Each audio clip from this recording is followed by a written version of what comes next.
anyone can survive out here. It's crazy. No wonder why everyone goes to oil. That's where the money is. Who doesn't want to have a life? I mean, does that trump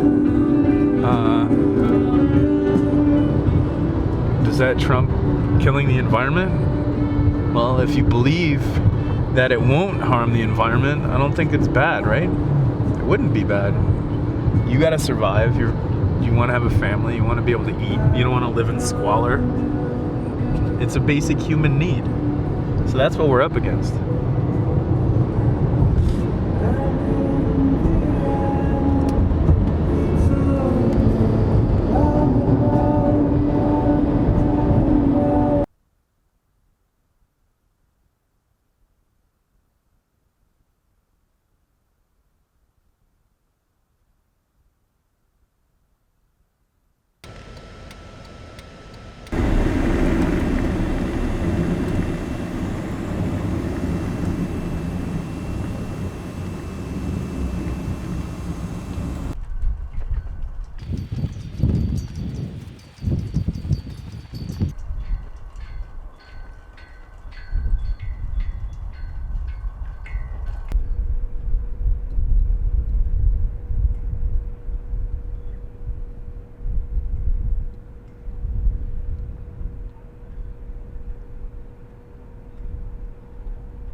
In log houses with no running water, no electricity.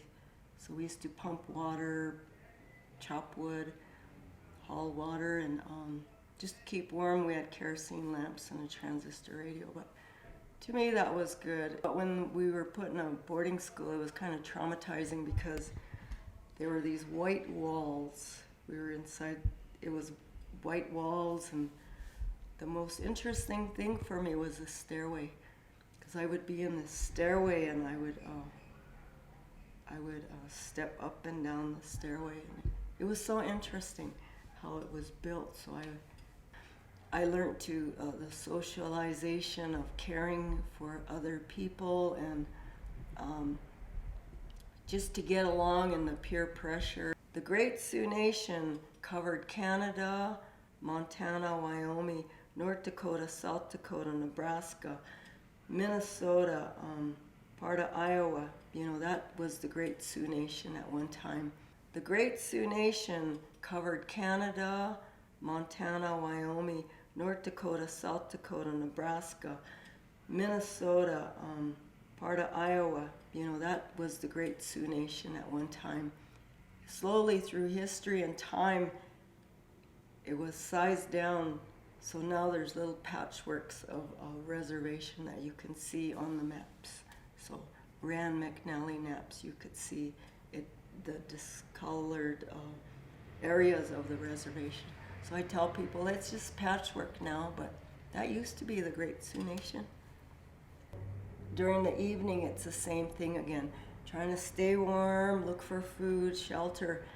And then they had a really nice prayer circle in the morning, and then throughout the whole day, and then in the evening they had drummings. I had fun looking at what people left and making use of. Oh, this is still good. This is techa. That's new. This is a techa. Somebody might make use of this, you know. It was kind of fun. Cheyenne River, Eagle Butte, they have a van that goes there every day, and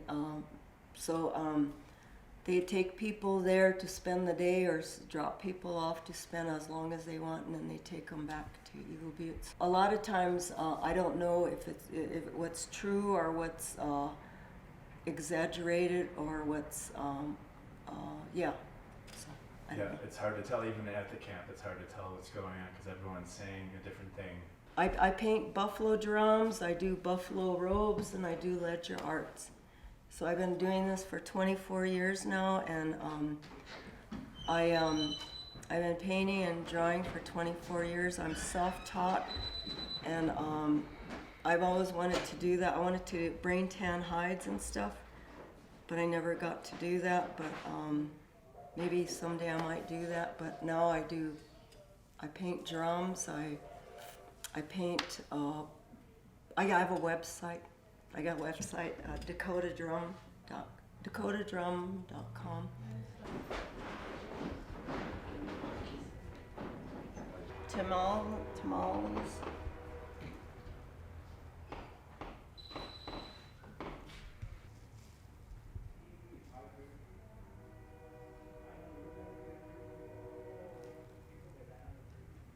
I'd like to buy a drum from you, but I wouldn't know where to put it. Oh well.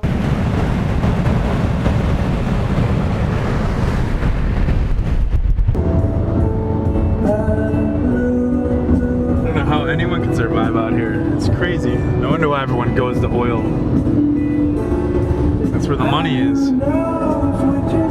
Who doesn't want to have a life? I mean, does that trump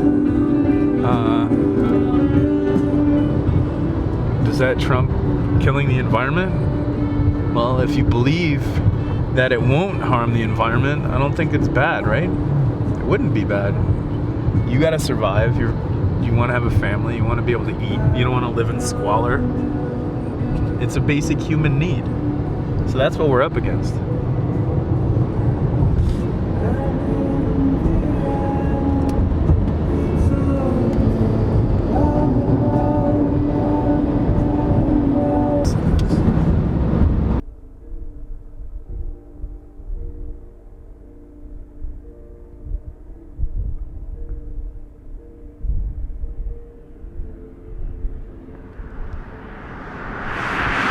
I think it was 2 nights ago. It's hard to even tell. It's been hard to sleep the last couple of days. But you know, when there was an action just north of here on the bridge, and people tried to open up the bridge. The bridge has been blocked since October 27th, I think. And the police had said 3 weeks ago they would open the bridge up again so that traffic could go through, ambulances could go through, and so forth. Not just for this camp, but for the whole reservation. It takes like 45 minutes to an hour longer in each direction to get to Bismarck, and if there's somebody in an ambulance, that can be really dangerous. So some of the camp decided to take it upon themselves to open that bridge back up, and they took a semi and they pulled one of the trucks off it that was blocking the road, and as a statement. And the police just started opening up with tear gas and shooting with bean bags and compact grenades and water cannons, and it was a freezing night. And then hundreds of people came from the camp to support. I've heard everything from 400 to 700, I don't know the number, but it was hundreds and hundreds of people who were there for hours. I was there myself for 7 hours. You know, what we need here is we need millions of people to just, so when people get taken out, when they go to the hospital or something, instead of fighting back, because it'll just give them an excuse to kill people here, or lock them up for years and years or whatever, but to just have more peaceful people go up, and just the mass numbers that they won't be able to continue. It's just hard to even listen to the stories that pro-DAPL people and supporters from the other side of the argument give, that, you know, the protesters, water protectors is what people here want to be called, protesters is what other people call them, but whatever you want to call them, that these people are being violent and making it happen. They're just trying to stand up for their rights. And you know, I don't know, there's some people who want to fight and take it to a fight. I think there's far more who want to keep it as a prayerful activity. But in order for that to really succeed, we just need it to continue, not just here, but everywhere. We need mass numbers of people out in the world, just helping people understand that it's time to make a difference. It's time to not place the almighty dollar as the number one thing at the bottom line of what's going to be important for how we choose action. We need to protect the world. We need to care for each other. We need to realize we're all one human race. You know, I'm a white person, and this is an indigenous-led movement. But when you're here, one of the things that the elders and people mention all the time is that we're all one human race. You know, we have different colored skin, but we all bleed the same, and we have different cultures, and we need to respect and appreciate each other's cultures, but we need to work together as one community. There's a lot of people here who are willing to stay here till the end, even if the end means they end up in jail, or the end means they end up, they pass away during the process. You know, they just feel like it's time for life, and not just their lives, but they're looking at it as for the future, for people of all generations.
All of the law enforcement officials have created and in support of DAPL, the Dakota Access Pipeline, have created a crisis flashpoint here on the ground at Standing Rock. And so therefore, we're calling on people to reach out to their senators to support an investigation into the violations of human rights here on the ground. So I'm very proud that my tribal chairwoman was not only here, but also stood toe-to-toe with the Morton County Sheriff's Department and the National Guard, and unfortunately was arrested while standing with the water protectors. But that makes my heart very full, because unless we have the complete unity of Indian country, we will never be able to give leadership to the movement and the struggle to save Mother Earth from the destruction that we're on the path towards. The truth is that the Standing Rock movement is fighting to protect the Missouri River, not just for themselves and their own sacred sites, but for the 17 million people who live and work along the shores of the Missouri River. When you think about it, where do babies come from? Where do babies from the beginning, where are they? They are in water. They are protected by water. And when we protect the water, we're protecting generations, 7 generations ahead of us. When we protect water, it will guarantee life. It will guarantee not only that people have life, but that it is a life that is a life of well-being. Water is sacred. And sacred, we mean that it is something that we must pray for, that we pray to, and that we use to protect ourselves and our well-being. My great hope is that out of Standing Rock will grow a center of alternative energies. And we're helping the tribe and working with the tribe to find the kind of funding that will make it possible, the resources to make it possible that Standing Rock can be the beginnings of a native-led alternative energy sector that helps tribal economies become sustainable and vibrant.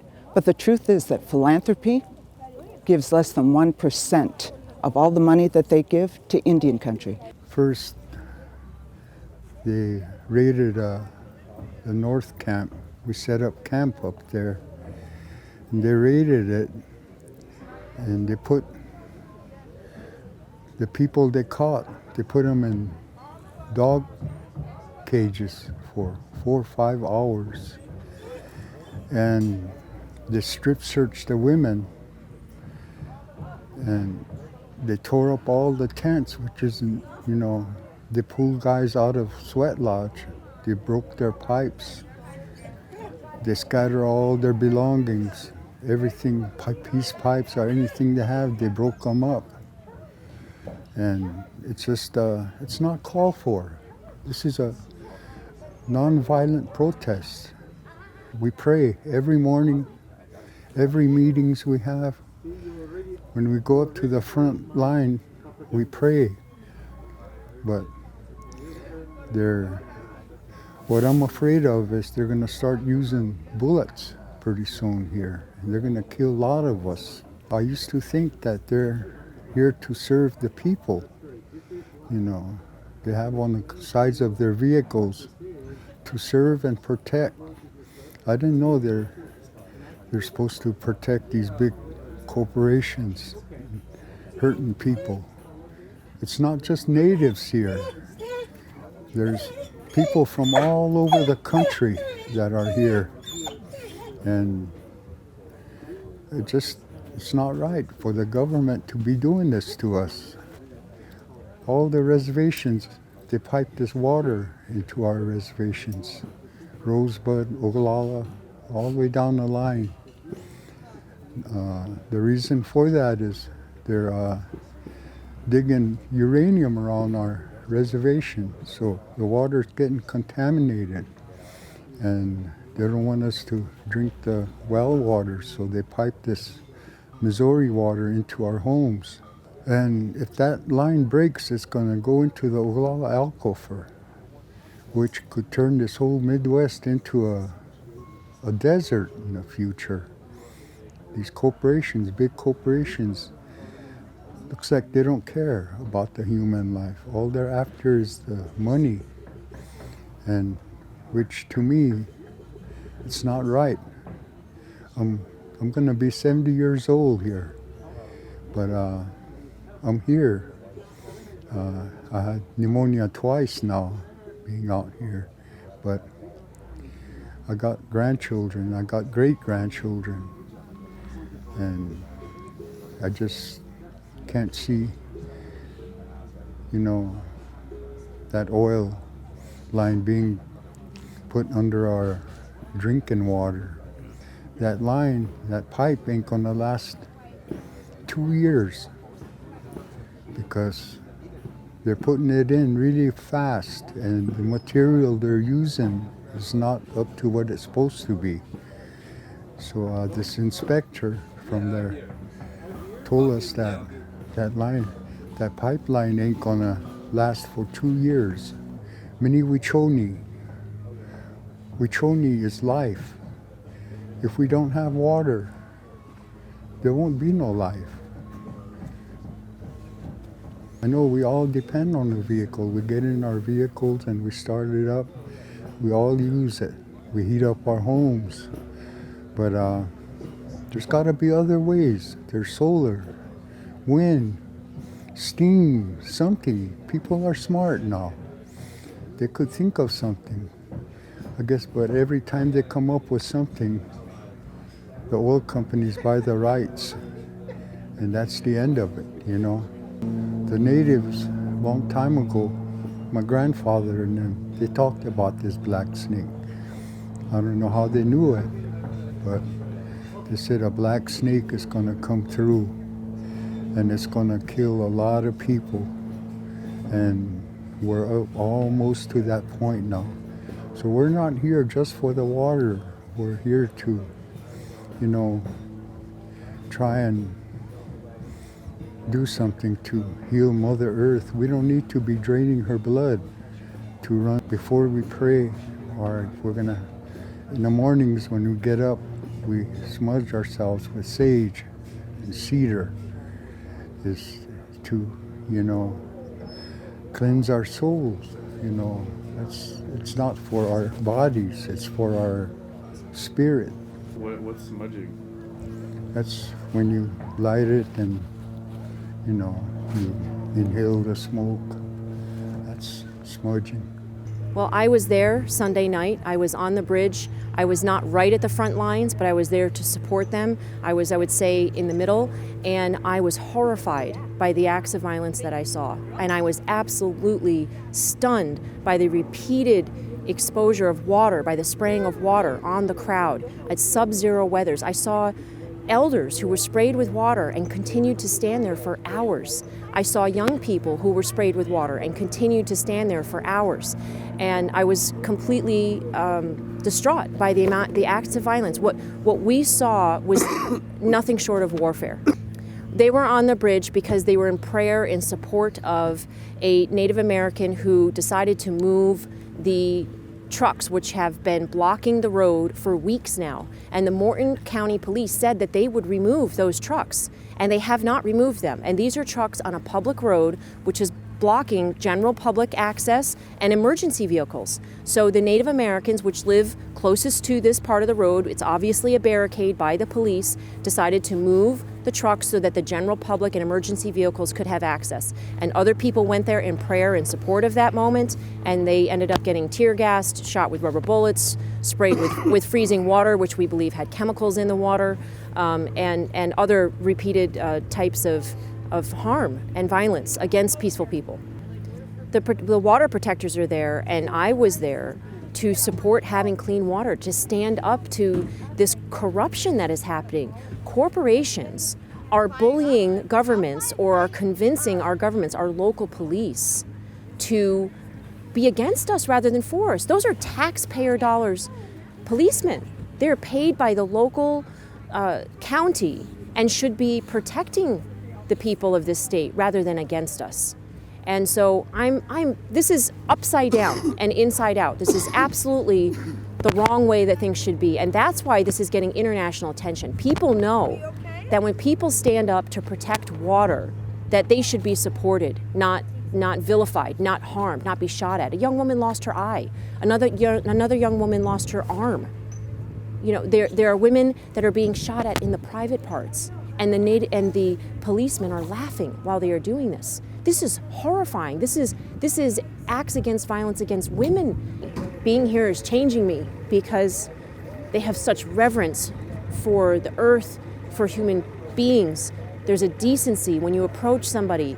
You don't just barge in and you speak to people with honor. One of the young men said on the first day here that this is not a place where the Native American chiefs are going to be wearing their headdresses or that the women are going to be wearing their garb. So you need to act like, and he didn't say this, but what I got from that was you need to act like all the elders are chiefs, and all of the women, they're elders, they need to be respected, right? So that's how we have taught our children to walk around this camp and to talk to people and to bring back with us a sense of reverence, of sacredness, of ceremony, and of prayer. And it's really an honor to be here.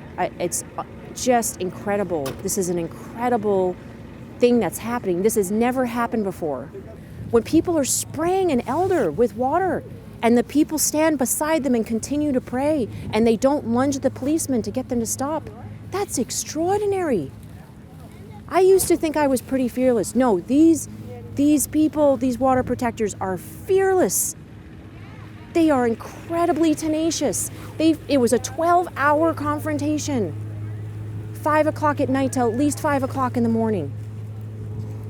It was incredible. These young people built walls with their bodies, with tarps behind them to protect the fire.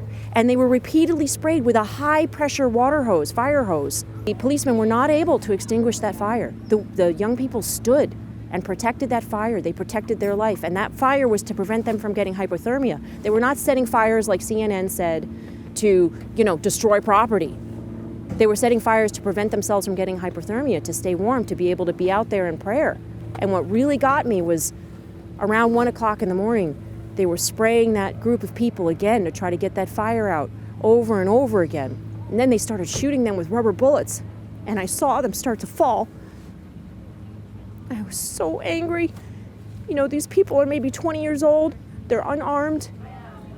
And they're standing in freezing cold weather, being sprayed with water and just trying to...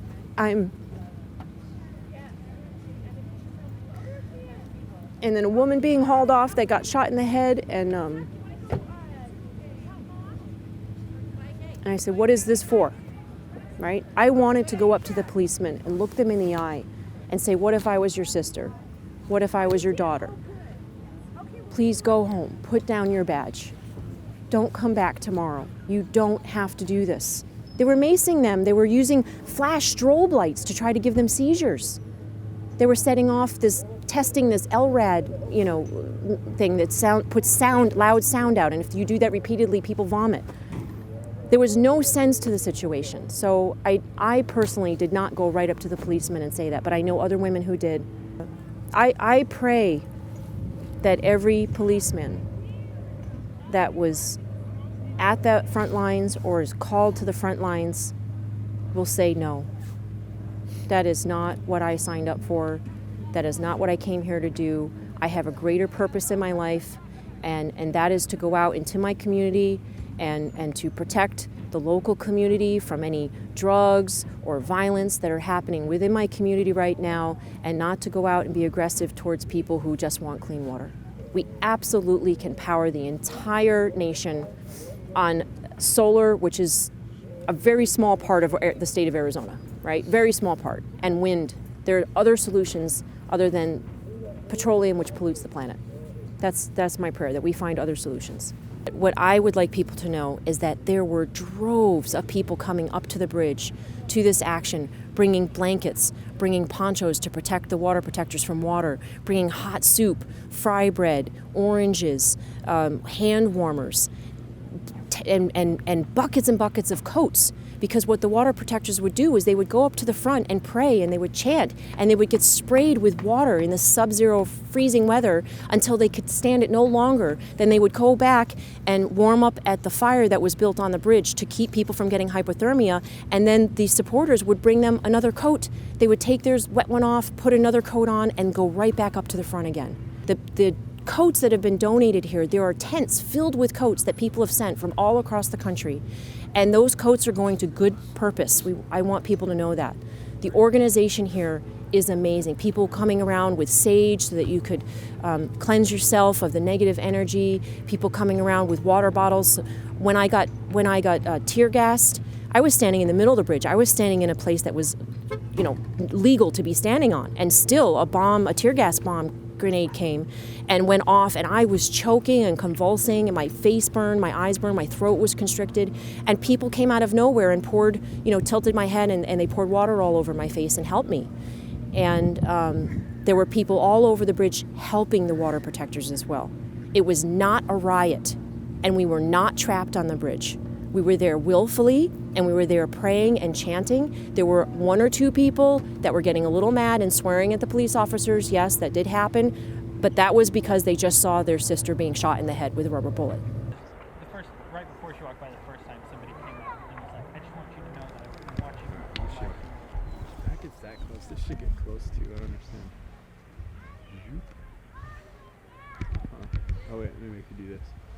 Oh yeah, got like a magnifying thing on there. Turn off the peeking. Our concern is that very similar up our way. They're doing very similar things. We're very concerned about it. I mean, it's reducing the amount of clean water in North America. So that's what we're our major concern with about the environmental impact of it. We're also out here as well because we have a treaty with the Lakota Nation, and that goes back over 40 years. In the 1970s, we made an agreement with them, and in that, so we have a responsibility in terms of our relationship with the Lakota to support them in this kind of struggle. We've always historically, even pre-contact, we've always made treaties with the various indigenous nations that surround us. So the Lakota Treaty was more recent because of their struggles in the 1970s, during Wounded Knee and that. So we were actively involved with that. We had a huge delegation of people that came out to support them, and as a result of that, we try to arrange meetings with Washington and do all that kind of work and continue to support them. And in that process, we made an agreement. The Lakotas gave us a pipe that we take care of, and then we in turn, we are still in the process of making a wampum belt to signify our agreement, our friendship with the Lakota people. I think any treaty relationship is a long-term relationship, and that's the way that we look at it. So we have people that have married between our nations as well, and so we have a great respect for the Lakota people. We've been able to document, and at least we can say that our government is over 1,000 years old.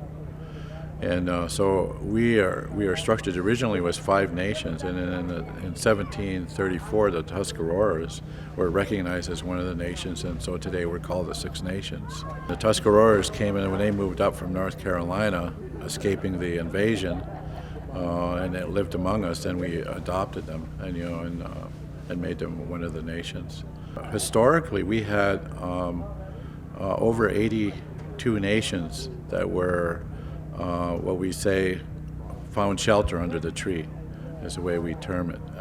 Is that we have an alliance with that many nations that surrounded us pre-contact, and those were all based on treaties.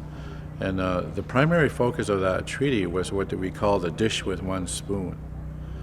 And the dish with one spoon means that our natural world is the dish, and we all take equally from that dish. That's why it signifies the one spoon. And the one spoon is we all harvest or gather from that natural world equally, and we don't try to take more than anybody else. What's different between our treaties with our indigenous brothers and sisters is that once we started making treaties with the non-native, which starts in about 1604, we made a treatment called, people recognize it as Kaswenta or the two-row wampum. And the two-row wampum treaty was first made with the Dutch. It was started about 1604 and it was completed about 1634.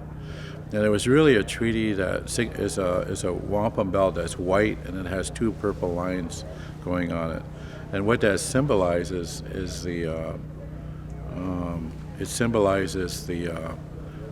that we are both traveling on the same river of life. We have our canoe, they have their ship. And that as we travel, we are never to interfere with each other's path. And we are supposed to be equal. We are never to legislate laws over each other or anything, but we are supposed to coexist in this river of life and maintain our peace, friendship, and respect for each other. That was the first treaty. They say it's the grandfather of all the treaties from that point on. On February the 22nd this past year, we went down and did a renewal of that treaty in Washington. And we did a condolence, we did a returning of the wampum, we talked about the issues around our treaty, and they issued a treaty cloth to acknowledge that they're renewing the treaty. I think that's really what's different about our understanding of treaties is that we understand them in a spiritual sense, not just in a political or legal sense. And that's really the struggle that we're having today. I think there are a lot of non-native people who are very much interested in trying to understand the integrity of our teachings and the depth of our teachings. And I think that if that continues to happen, I think this to me, I say, is like a school for many of the non-native people, this camp. And hopefully they will continue to stay here and continue to support. But it's also, I mean, they're putting a lot of things at risk too for themselves. But I think that's important for them to understand. I mean, we do this, we grew up doing this, you know, and so our people understand it, knowing it, it's secondhand kind of our way of living, I guess, that you're always cognitive of the violation of your treaties and your rights, and that there's always a point in your life that you end up having to stand up for it. But I think that the non-native community is starting to realize that, you know, and I think that the world has grown really small with the fact that there's a finite source of water. You know, people think that the water is endless, but it's not. You know, and I think that's going to force our people to come together, force our people to understand the importance of the environment.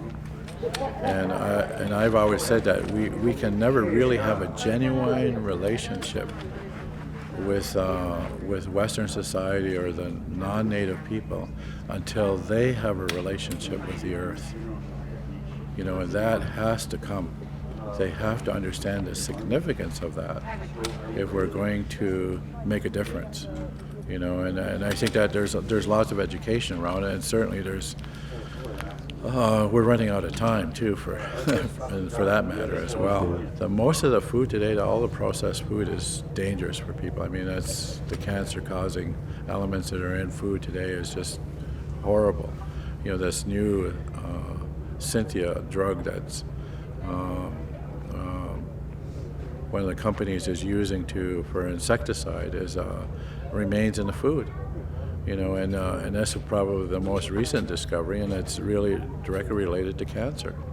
You know, so as a part of educating about treaty and indigenous rights, we're also having to educate about living, our lifestyle, and food, and a way to take care of ourselves differently, and health, and all of that. It's all wrapped into one today. You know, treaty rights isn't over here, poverty isn't over here. It's all wrapped into one today. We come here to the protest camp, BAPL. Reason being, there's some very serious issues that were talked about concerning easements and right-of-ways, treaty land, treaty territory. But we come here and to see if the Army Corps of Engineers has any legal right to this land and the water, the air, bioatmosphere. We have a treaty with the United States government. United States government, it goes to original United States Constitution. In that Constitution, we have a treaty there with the national government that is supreme law of the land. It's called Organic Constitution of the 13th Colony. Today, as we come here and look at these issues, we come and tell the people that it is fraud committed by the United States federal government. Federal is not sovereign ideology. Therefore, it cannot make a treaty or be a part of the treaty. Who is going to enforce the law on these people that commit a crime of treason against the United States government? Because the federal is treasonous to the organic United States Constitution of the 13th Colony. This is what we're bringing. Legal and lawful issues pertaining to the treaty. And you see the old man sitting here, the hereditary chief and headman of the nation, coming today to express the legality of a treaty. The treaty is a legal binding document between two sovereign nations. In there, the visiting alien and foreign United States government could not defeat us, so made a peace agreement. With that belief in the Creator, basically tied our hands in honor of Creator. And they pledged to do the same, to maintain and keep it. Today there is no honor, there is no credibility in this United States government because it's fraud. How could the 37 states adopt a constitution that don't belong to them? It's unconstitutional. This is what we're bringing today. The people are in a stupor as to their sovereignty. So we bring this sovereignty issue up today. Look at the children. The children are sacred. They have to have this clean water in order to survive. But this is why we come to defend this camp, the protester. The visitors are going to be protected under our law because the laws they use from the Justice Department don't apply to real flesh and blood without explicit consent. The Sheriff Department is enforcing law that is unjust, unconstitutional, because North Dakota, South Dakota don't have no legal constitution to go by, so it's innovated, created. Now each and everybody is real, flesh and blood. If they say no, jurisdiction don't apply.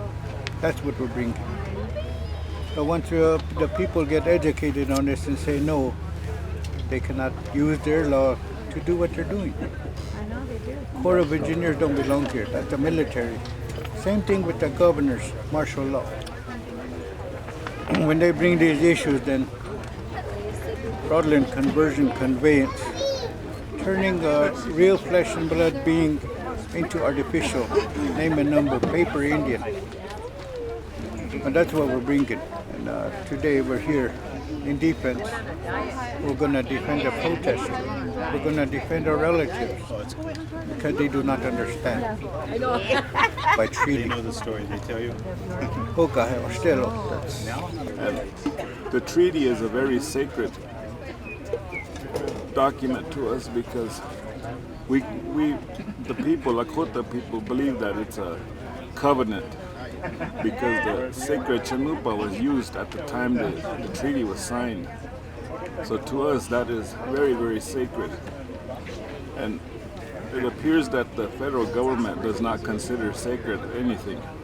They've got laws put in place here that's supposed to be protecting their own people. Instead, they're turning around and they're attacking them. But to me, the 51 treaty was based on land.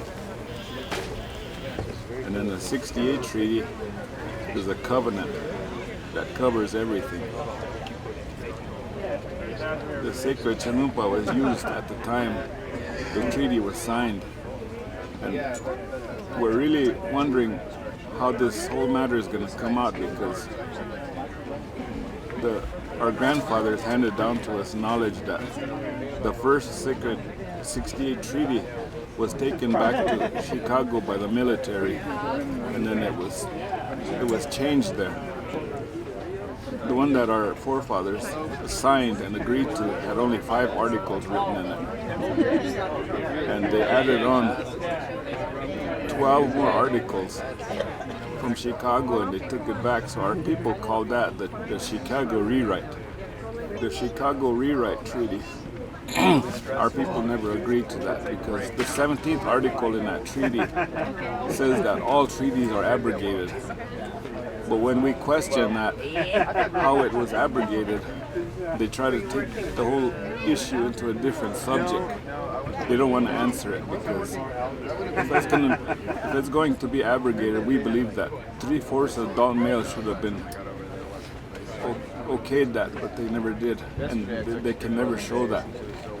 They drafted up a abrogation document at one time back in the early years of the 1900s, but the forefathers found out that there was 276 names on there that were non-Indian. That's why they don't go by that. That's the treaty that the United States government is using against the Lakota people.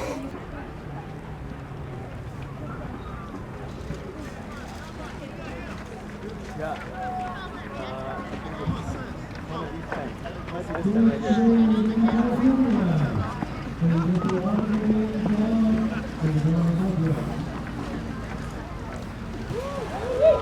ya.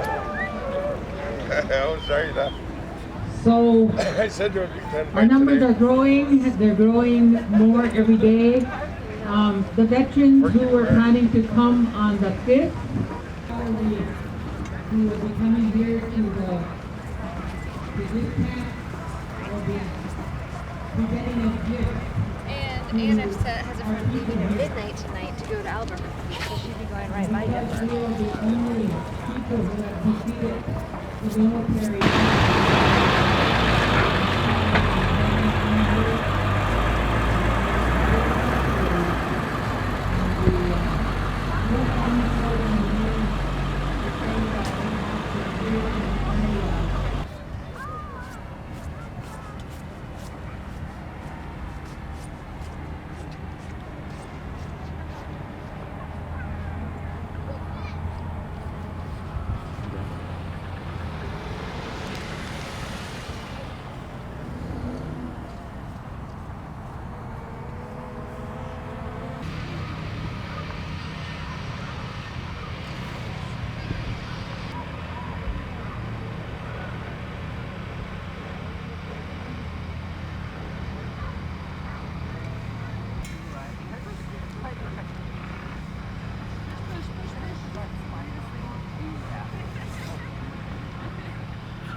We are scattered around.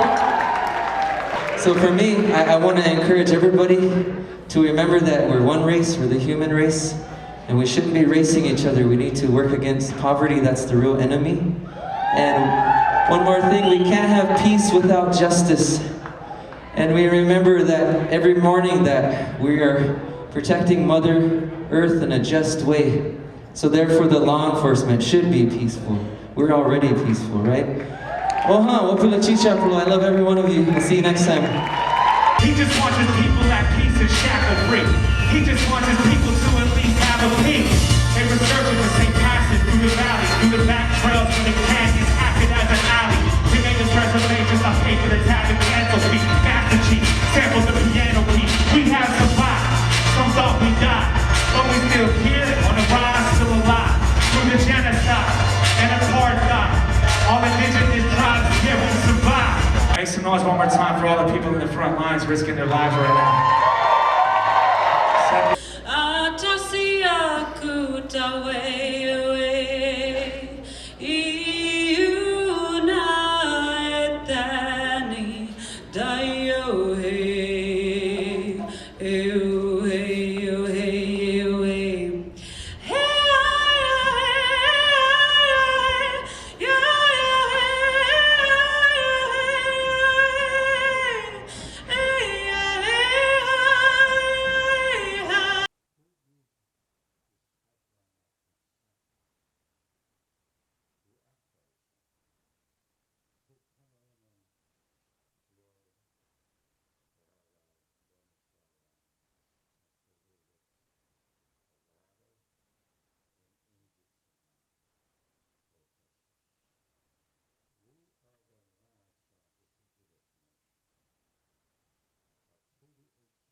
Amedakwepe, Ampetukile, Chantemawashte, Naphe Tuzaktilo.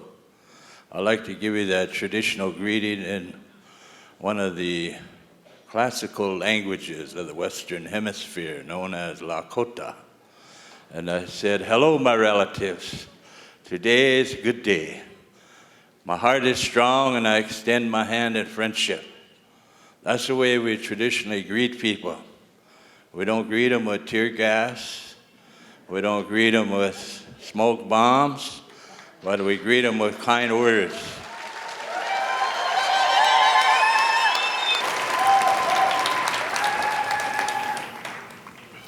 This is my son, Tiwani. We stand with the water protectors.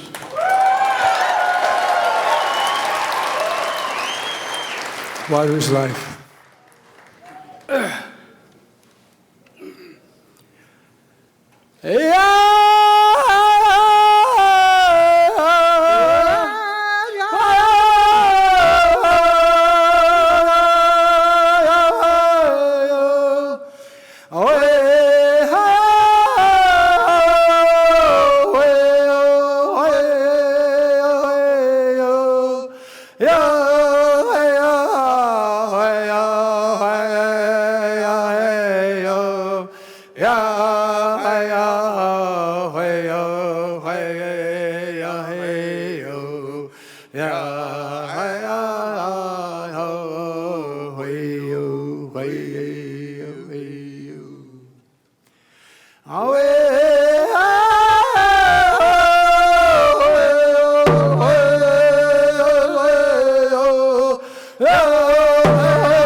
I am here to stand with you in solidarity and lend a hand to help my mother and our human family. For our waters and our daughters, the time has come to master peace and give a damn about poor people made poor by bureaucracy.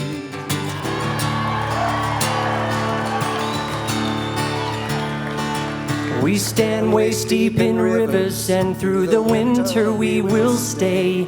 Discomfort don't mean danger, that's a price we have to pay. We stand stand up for our waters. We know what life is worth.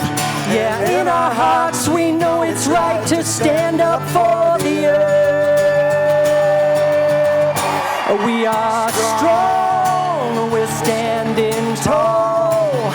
We have everything we need to calmly carry on. We're standing up, we're moving forward, standing here to save our sacred water.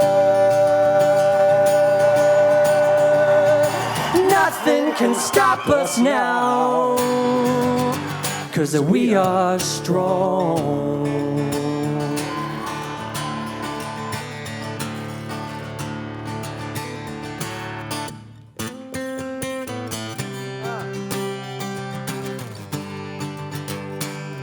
They say all dreams reside just on the other side of fear. But we are not afraid, and so the time for dreams is here. Corporations cannot make us turn back with their guns or jokes. Yeah, heroes always end up being ordinary folks. And we are strong, we're standing tall. We have everything we need to calmly carry on. We're standing up, we're moving forward, standing here to save our sacred water. Nothing can stop us now, 'cause we are strong.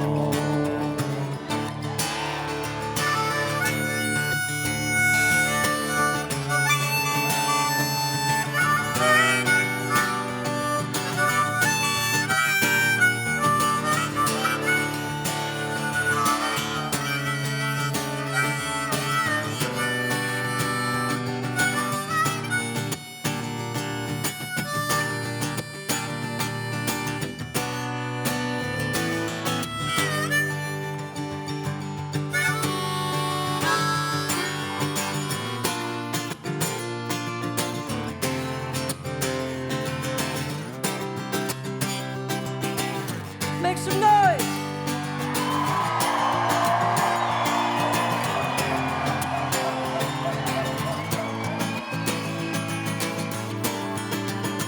Yeah, we are strong, we're standing tall.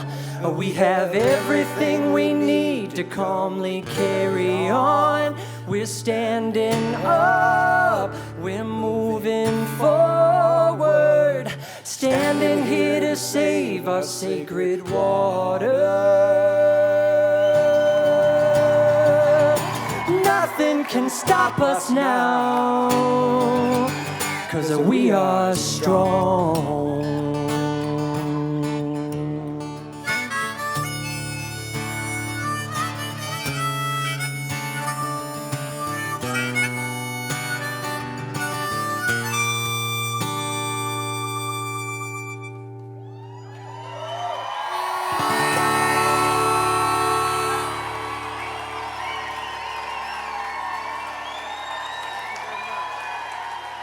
The people walk upon.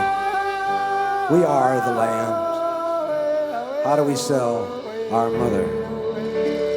How do we sell the stars? How do we sell the air? Crazy horse, we hear what you say. Lini with Choni, water is life. There is nothing like the sound of a river rolling down. Water is life from a higher elevation, over rocks, through canyons, on its way down to the ocean. Water is life. Say probably the average of 100 pounds of meat a day, and all the vegetables to go around with it, and we've served anywhere from 4 to 7 dishes a night. This is the way we need to live. minus the actions. This is something that I hope all of us take home to all our reservations, is the lessons that we learn here, and sharing and caring, and not judging, and just accepting everybody for the way they are. Thank you. Wow. I first heard about Standing Rock. It's been, I don't know exactly the timeline, but it's when it first started happening. I heard about it on social media. I grew up on an Indian reservation, and so it caught my attention. But even more than the reservation, it caught my attention because of the water, and because it's a global earth issue for the entire tribe, which is all of humanity. My pull was completely for the land and the water, and today as I was in camp, what I was drawn to were the horses, the river, and I ended up just staying in that space by myself and basically meditating, which felt really, really good. So it was the land and the water, and then the horses who are running free, which is really beautiful. I needed to connect with the elders, and I needed to energetically and physically have my presence with that energy, but it was just that, and stop the separation. I think it's the first time, as we've witnessed with the different tribes, where everyone's starting to stand together in a different way than has been done before, that ultimately then that crosses not only to the tribes, but then out through every sector, because as long as we stand separated, we will never be powerful. I first heard about it in April, and then we had some of our community people come up in August, and then I came up basically wanting to ensure that our relatives were doing well. And the fracking, that is a network of people that are working together, and some of the methane releases, those are some of the campaigns that were ongoing, and that's how I heard about Standing Rock. Similar corporations that are coming into Navajo, and basically what they're doing is that they are fracking, and then basically putting a solution, pushing the water up, and then we have methane gas releases. And this is in a community in New Mexico, from Lightbrook all the way to Pruitt. And one of the major factors that I have is that in this particular issue, what had happened is that when Tex Hall approved the fracking on leases, what happened is that the farmers who had their particular products in silos basically were bumped out, because that's all the oil company buying all the railroad and all the tankers that were on there. And I believe that at some point there was a solution that was made in regards to, okay, farmers, you get your rail back, and then you support us to put the snake in the ground. We want to find out and see what loopholes were utilized for here, so that we can begin to take a look at those at the public hearings. We are participating in public hearings with the BLM. This gives the community an opportunity to have dialogue with corporations, which is something, I don't know if it happened here. And then also, this gives us an opportunity to say no at the beginning of the planning level. There are a number of Navajos that are here. I would probably say about 100, maybe 150. We have some relatives that have married here. Even my niece came up to me and says, "Uncle, I'm here." And she's married here. And also my grandkids, their mother is Lakota. And so that's at my grandson's invitation. I came here to assist with them. And so there's a lot of biracial, nations that are here, intertribal, and that's what brings us together. I see that community people are talking to one another. But if we are back home, how many of us know our neighbors? How many of us greet one another? But here in this community, in the camping community, how are you doing? How can I help you? Is there any assistance that you need? What would you like me to go out and bring as far as donations? This is the grassroots effort, and this is being a good neighbor. And we have heard people that have indicated that I used to have a job, I left it, it's important for me to support this particular opposition to the pipeline. I'm leaving my job. not only Native Americans, lots of different people. We even brought an individual that was here with us tonight. He came from Scotland. He heard about this 2 months ago, and he said, I had to be here. So he is here from Scotland. And that's one of the factors is being an activist, basically, you're going to be given a flesh offering because of what is happening here. Now, the ancestral burial grounds that are impacted right now, they're scalping our ancestors again. And that is something that is really, really important for us to understand. And we as a community people, we as consumers, this is the price for having gas at $2.35. And the collateral damage is Standing Rock. That is what's happening. We have to reduce our carbon footprint. We have to reduce our usage and also our dependence upon fossil fuel. The treaties are very, very important. There was an agreement that was made. You turn in your guns and we will take care of you. And that particular document was put together by people who did not understand the language, were not literate, but they were spiritually strong. And they understood that Tukanchila was going to take care of them. And the verbiage that was written on there came from Tukanchila. And that's how it was communicated on that spiritual level. The shield of the people that are here in Standing Rock, they have a spiritual shield, and they're ready to give their flesh offerings for that particular purpose.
Anybody need a legal number? Legal number?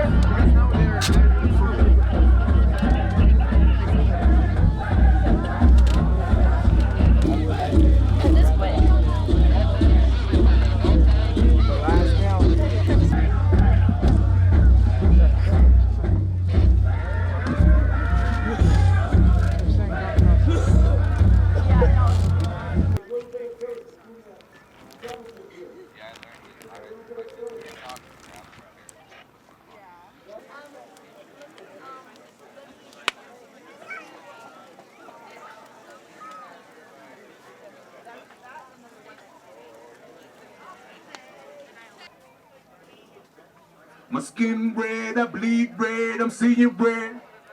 I'm praying for my people out there who ain't seen it yet.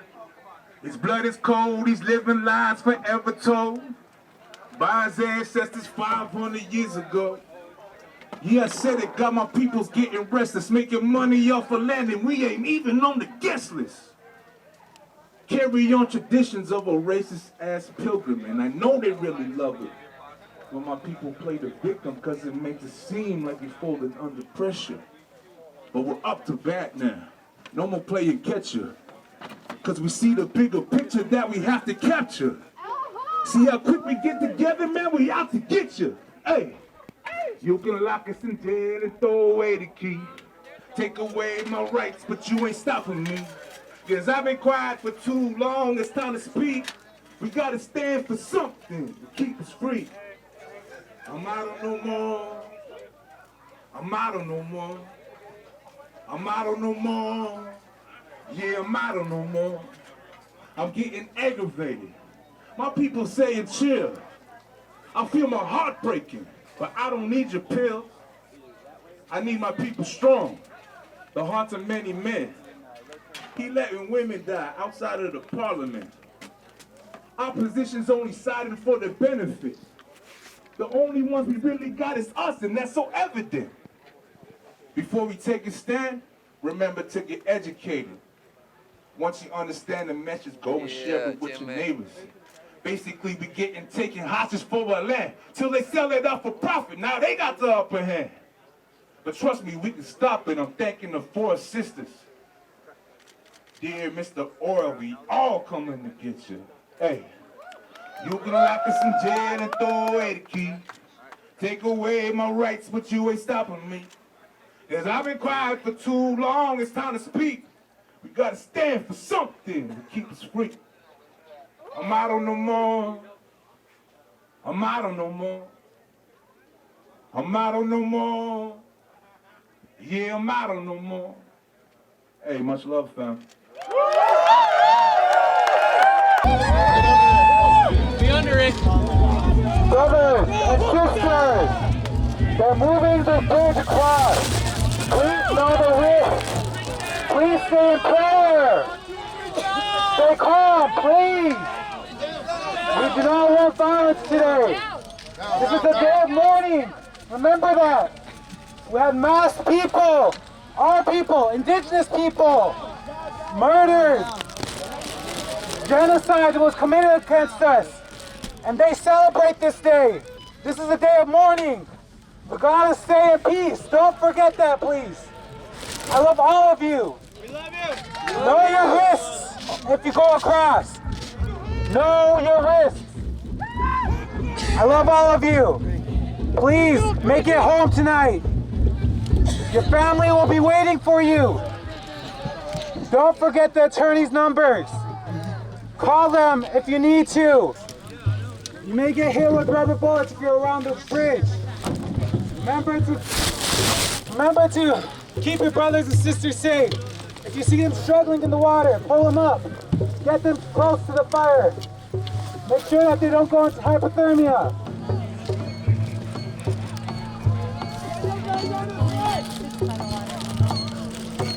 Make sure to have your bandanas wet.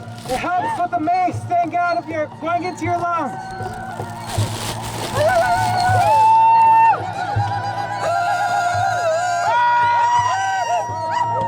Please listen to me. Please do not throw things at the police. Do not cuss at them. They are also our brothers and sisters. Don't forget that. They are doing this for their family. They are just following orders. Please pray for them. They need it. Chikashila. Don't forget that.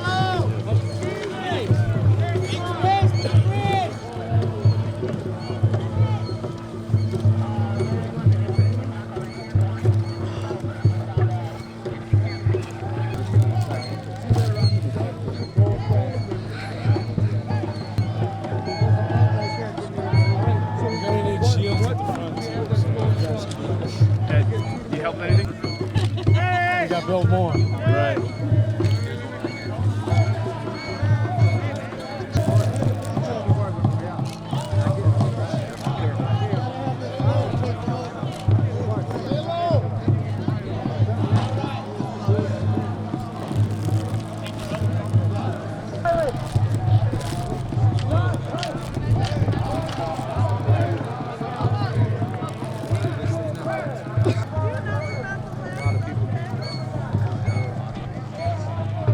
This much release, they were calling to back up. They were hella scared because we had the drone. The drone, we flew it over them, and there was about three units involved. They just wanted to keep going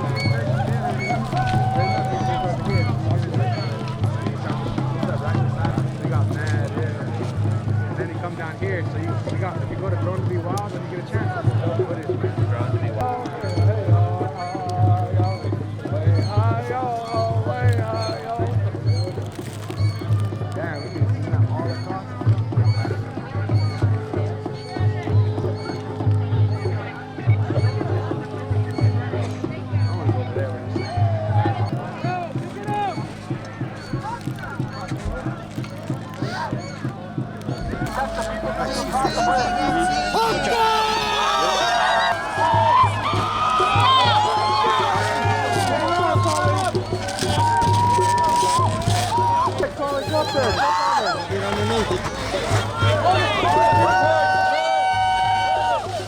There you go, Pauline.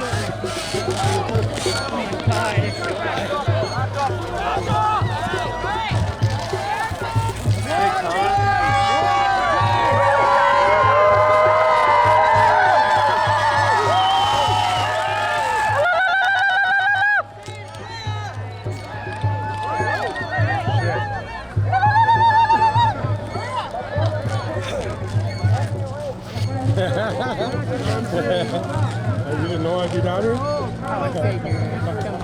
Clear hole! Clear hole! Clear hole! Get out the way!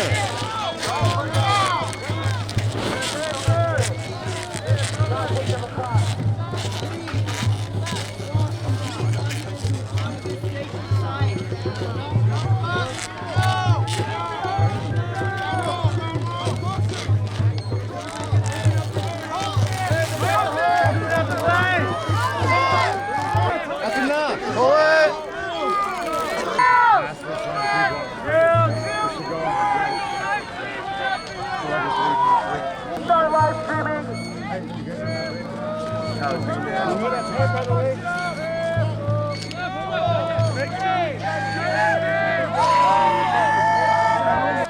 Do not be violent.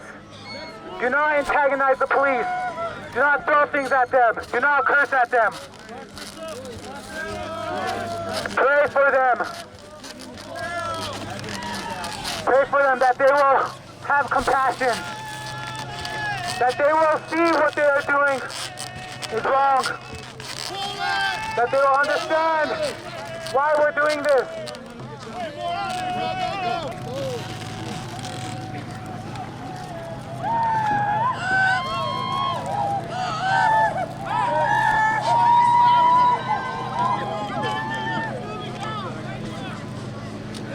Down here. Get off fast! Get off fast!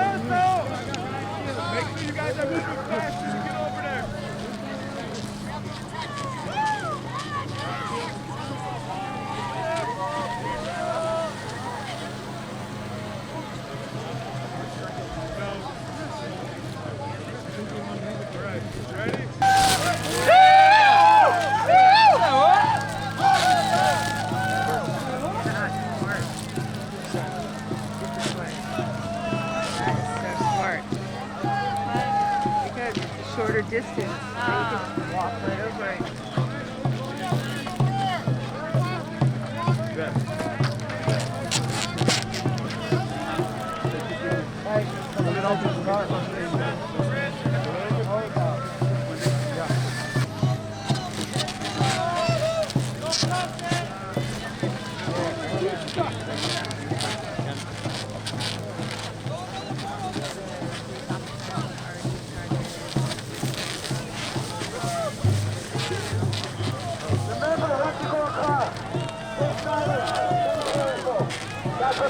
Comes the second flag! Make a move! Flag!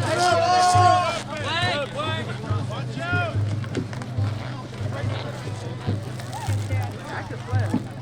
Hey, when we go over, be careful. Right here. Don't run over your brother's sister. Walk! Single file, guys. Let's have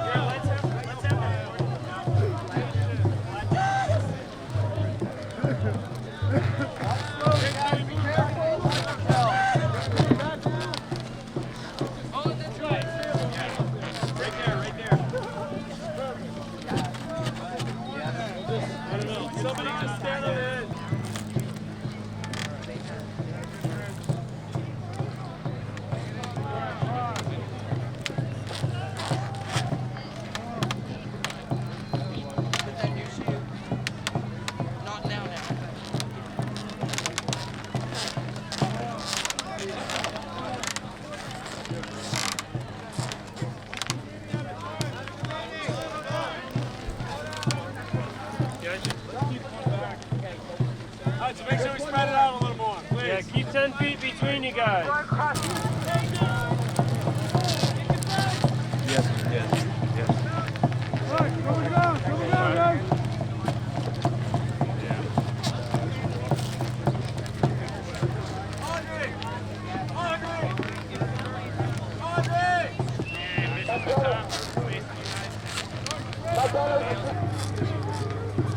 Write it on your arm.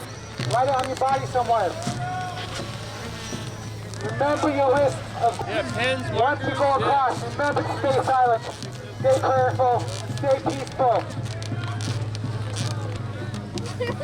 Something goes bad by a marker here. If you plan on going across, we got another marker here. My brothers and sisters, when you go across the bridge, please remember touch. Anyway, any extra smudge, please bring it up here so we can smudge people off. My brothers, If you move towards us, we have to take it as an act of aggression. We will begin with water. No, you don't! That's lies! You lied! Roll back across the river, and there won't be a confrontation. You go back! You have guns, we have prayer. You have guns, we have prayer. You have guns, we have prayer. You have guns, we have prayer. We have prayer. You have guns, we have prayer. You have guns.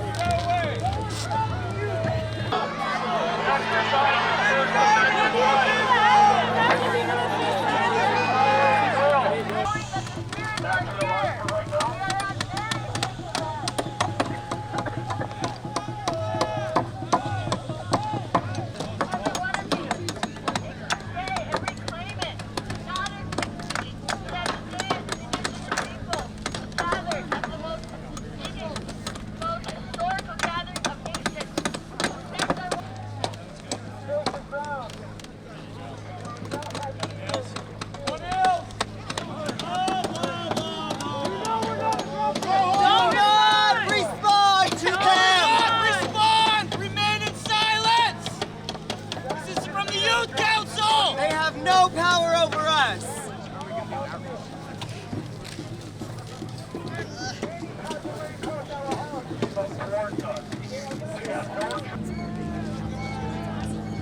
Please go back across the river. Back your right. we're here for prayer. We're here in silence. Do not forget that.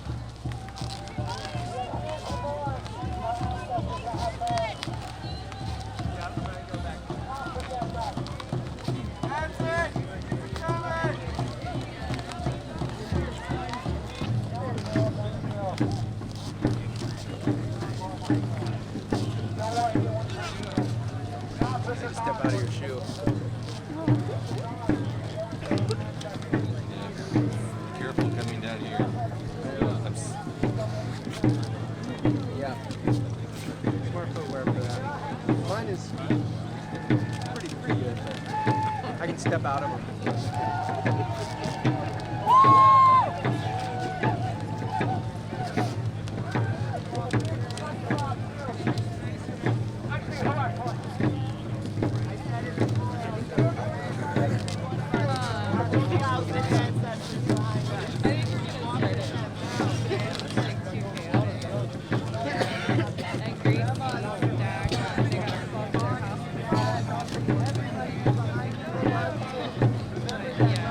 I wish I would have brought my telephoto lens and a tripod right now. Although, tripod might. I'm getting some good handheld shots. Shut aside.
is Craig Case from Brookhaven, Mississippi.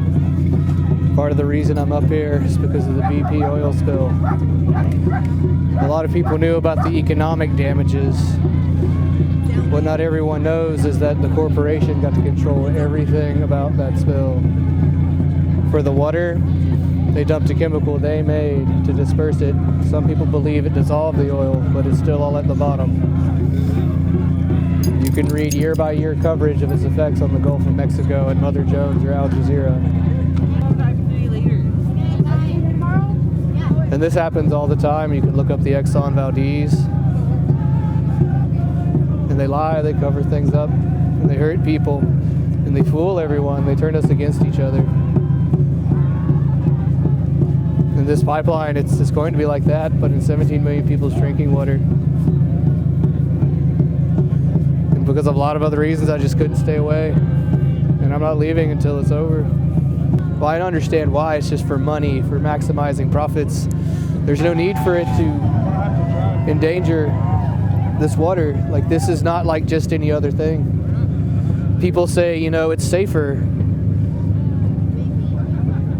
I don't believe that. I don't think they need to get anyone near this water or any other major sources. I just hope the right thing happens out here, because people are getting tired of being told they can trust these people who are nothing like them, these elites, these politicians, these CEOs, to take care of them and do the best thing for everyone. And it's just been proved false over and over and over again all throughout history. It does, because it affects our drinking water as Americans. And so to me, it is personal, because we all should be trying to protect the land we live on, and regardless of who's going to benefit from a pipeline when they've been known to leak and cause havoc.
walking dove, and my name that my mom gave me is Andrea, and I gave me through my prayer of being confirmed, Lynn. So my name is Andrea Lynn, and I am the spiritual daughter of the Pokanoket Nation, and I'm a Massachusetts, and I have Kogtognawagna, my mom said, which I was told was Kognawagna of Gonawage. And so I look forward to going up there someday and knowing my family, some of whom I've met, and I feel blessed to know. But I think we're all family, so I have no affiliation to any tribe. Right, okay. In all our treaties, I believe the women were really wise to make sure that what was put in our treaties was that education was instilled in the foundation, such as like the two-row. The two-row is now in its 403rd anniversary, and the two-row promises to, with natives and non-natives, go down the river of life together in peace and friendship, honoring each other's cultures and traditions, and not interfering in one another's ways, but respecting one another, and along the way continually polishing that covenant chain of peace and friendship. So within that is caretaking together Mother Earth and preserving the waterways and the land, air, and it's done by maintaining those friendships over time and making sure everyone feels good, and so we do that by these 4 truths, and these truths are: take only that what you need from Mother Earth, and what you take, use it all, and then be grateful for what she gives to you. And the final one is leave her better than how we found her. So when you, for example, let's say if you take an apple and you eat half of it and throw the rest out, then you're just being wasteful. So it's better to share it, cut it in half, and offer it to a friend. And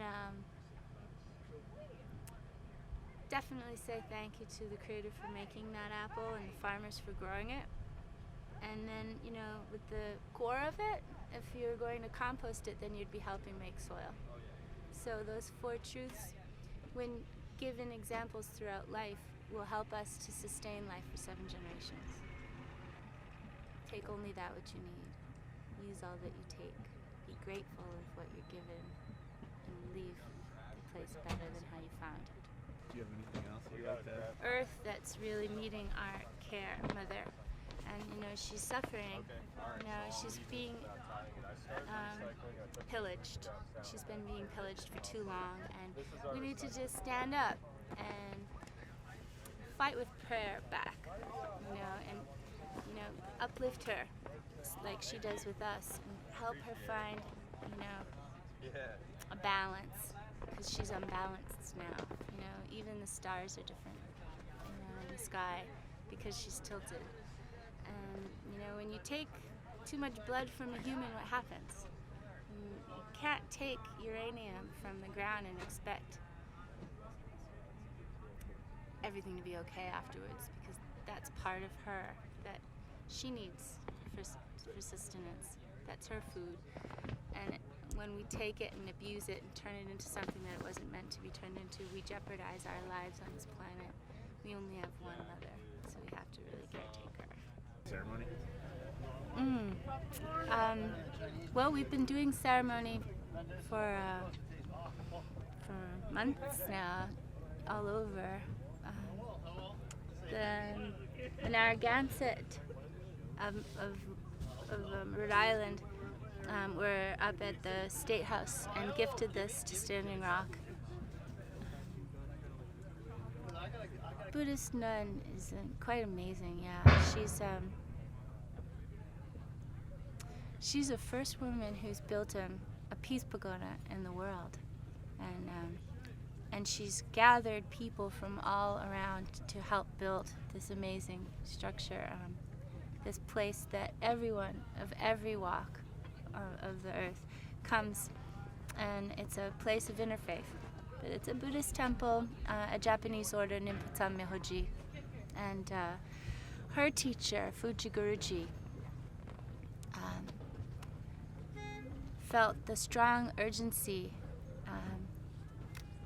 to walk the prayer Namo Myoho Renge Kyo around communities, to teach them,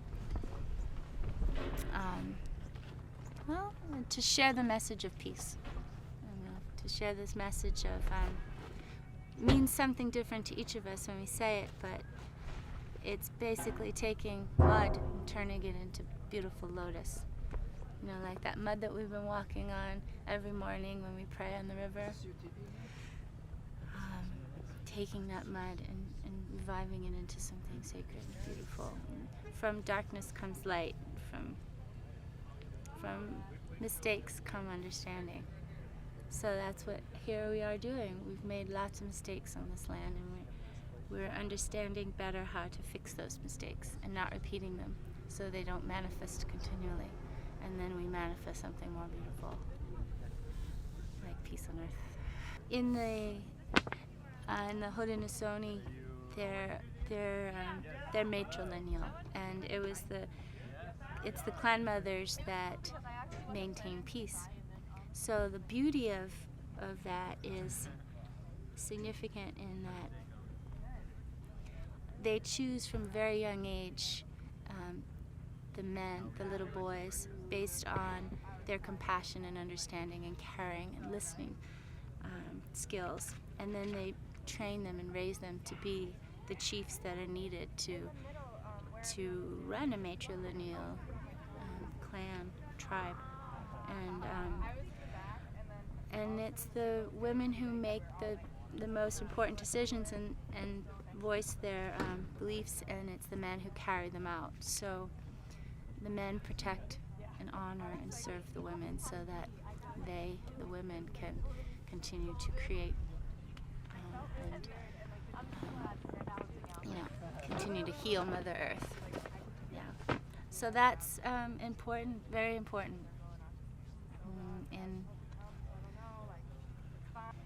In the great law of peace that our country used as somewhat of a framework when creating our Constitution, they saw the purity and the democracy of this matrilineal society. But at that time, women were still considered property. So their voices have yet to be heard in the way that they're meant to be here on this island and now. And so when this voice is heard and honored and believed in, then there will be balance within the male and female energies here. And that's coming. You know, it's happening around the planet. I can feel it. Oh, it's great. Nam-myoho Renge Kyo.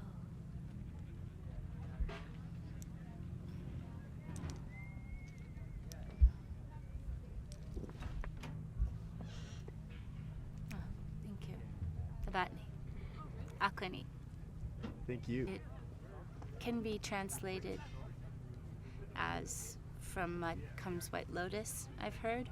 And another I've heard was from mud comes lotus, from darkness comes light, from mistakes come understanding. And it's meant to call the divine down within us and give reverence to each person on this planet and creature. You know? So everyone has the Buddha within, or Christ within, whatever one believes in. So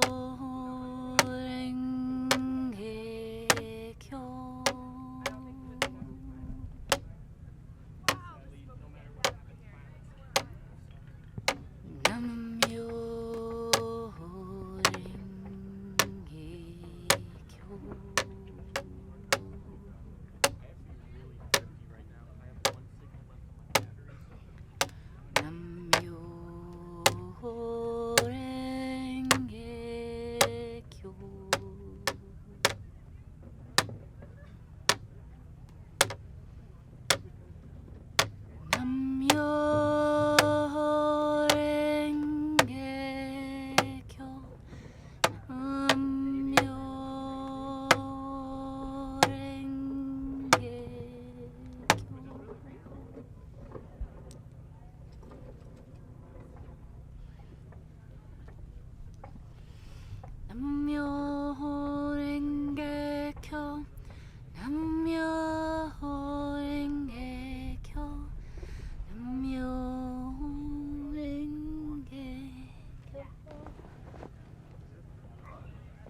My hope is that people can start to share these examples of how to use those 4 laws of caretaking Earth on a daily basis.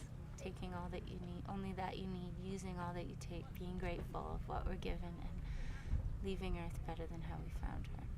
You know, those, so simple, but yet so pure. And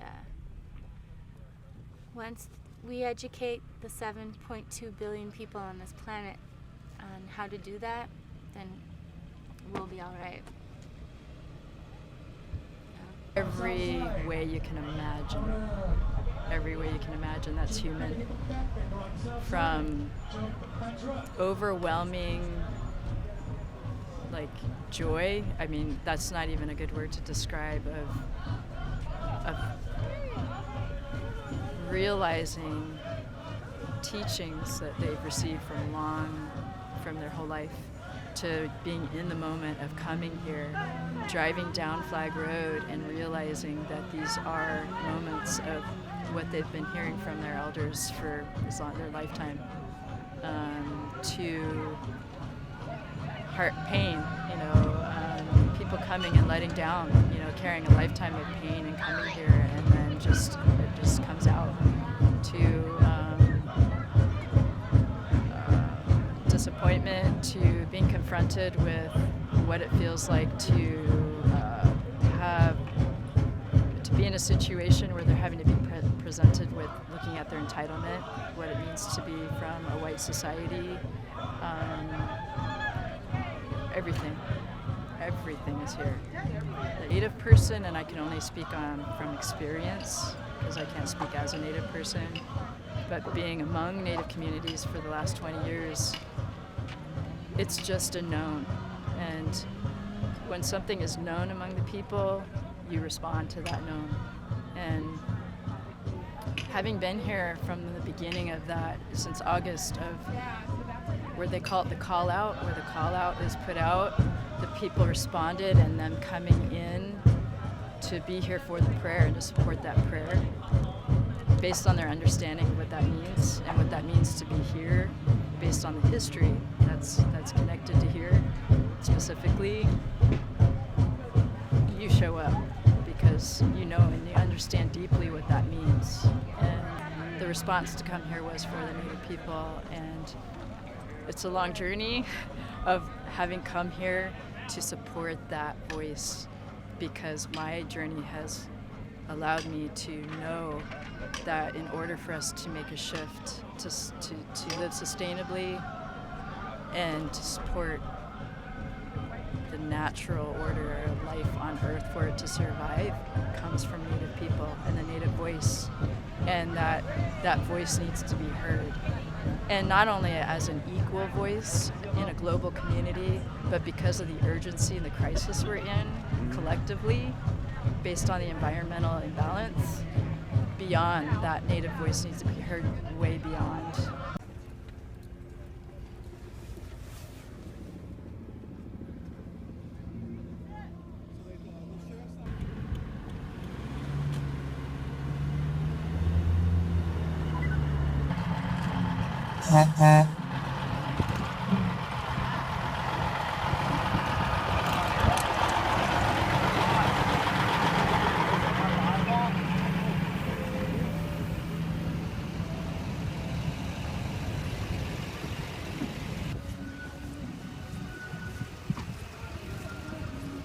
For our Marlboro. Just kidding. She wants to know. Awa yanka yo hey, awa yanka yo hey, oi. Tonka shela, namacho, namacho,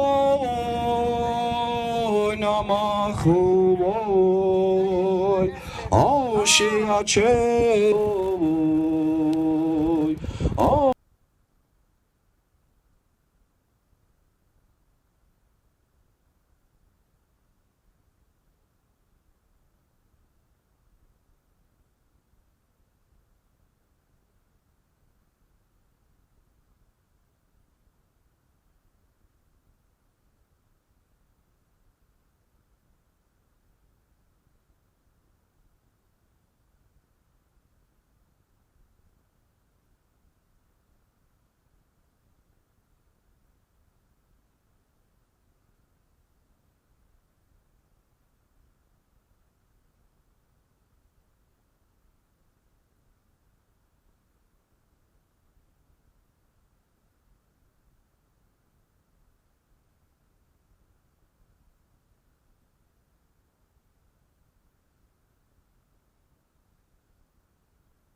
This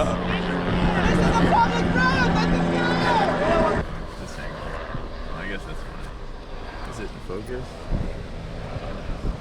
Yeah, your seatbelt on?